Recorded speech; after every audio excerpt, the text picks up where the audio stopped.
There are those who dream, and there are those who fly. In a time when the skies belonged to men, when women's dreams were clipped before they could take flight, one woman refused to be grounded.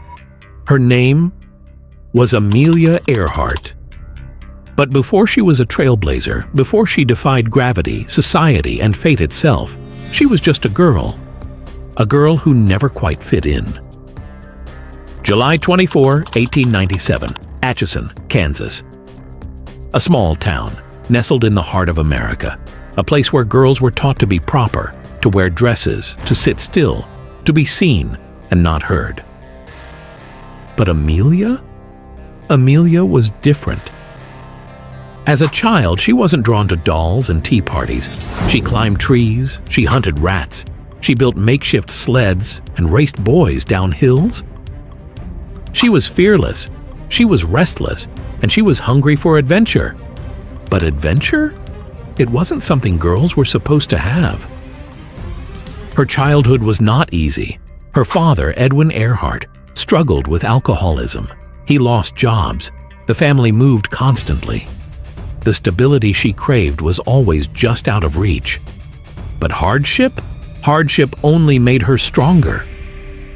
She excelled in school, reading every book she could find on powerful women. Women like Joan of Arc, who defied expectations, who stood unshaken in the face of the impossible. And then, it happened. Toronto, 1920. A trip to an airfield, a simple day out. But as she stood there watching a small, roaring plane lift off the ground, something stirred inside her. For the first time, she felt it.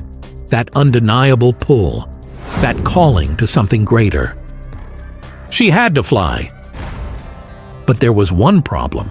Flying, it wasn't for women.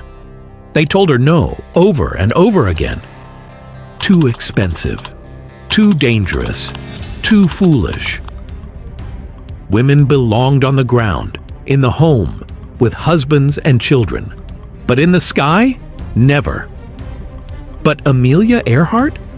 She didn't believe in the word never. She scraped together every cent she could find.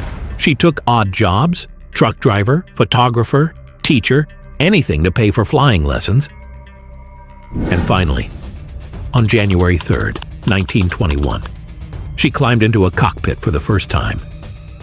As the plane lifted off, she felt it. The world below fell away, and suddenly, she was free. In that moment, she knew.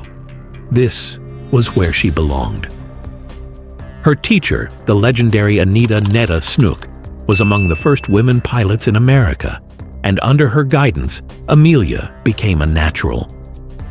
Just 2 years later, in 1923, Amelia made history, earning her international pilot's license, one of only 16 women in the world to do so. But flying was expensive, and Amelia? She wasn't from money. She was forced to take a step back, working as a social worker, wondering if she would ever fly again. Until the call came. 1928, a phone call that would change everything. A transatlantic flight, and they wanted her on board. But there was a catch. She wouldn't be the pilot. She'd just be a passenger, a symbol. Not the one flying the plane, just the one sitting inside it. But Amelia wasn't about to say no.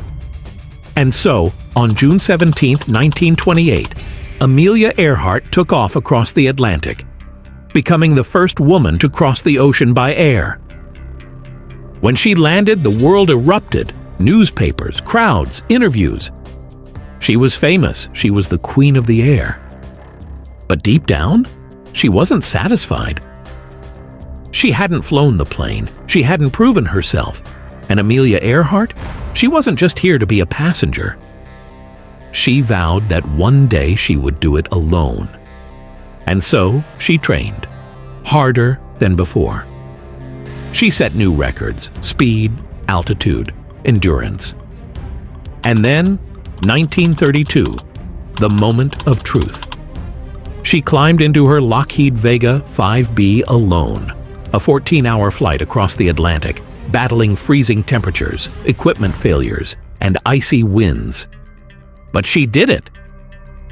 Amelia Earhart landed in Northern Ireland, becoming the first woman to fly solo across the Atlantic. She had done it, and now the world knew her name. But her greatest adventure was still ahead. 1937. Amelia had done it all, but now she wanted to do what no one had ever done before: circumnavigate the globe. It was dangerous, it was unprecedented, it was impossible. But she would not be stopped. With navigator Fred Noonan, she set off. From Miami to Brazil to Africa to India, inching her way across the world, mile by mile. Until finally, only 7,000 miles remained. Then, disaster. July 2nd, 1937. The final stretch. A flight toward Howland Island, a tiny speck in the Pacific. But something was wrong. Radio signals grew weak, clouds obscured their path, fuel dwindled. Her last words over the radio? "We are running north and south. We cannot see you. We cannot find you." Then, silence. Amelia Earhart was gone. Search parties combed the ocean for weeks, but no trace was ever found. She was declared dead in absentia on January 5th, 1939. But the world refused to forget her. Her name became immortal. Her story became legend. NASA named a crater on the moon after her. Statues, schools, scholarships, all bear her name. She wasn't just a pilot. She was a symbol of hope, of courage, of freedom. And now, the question remains: who will be the next Amelia Earhart? Who will dare to reach beyond the horizon?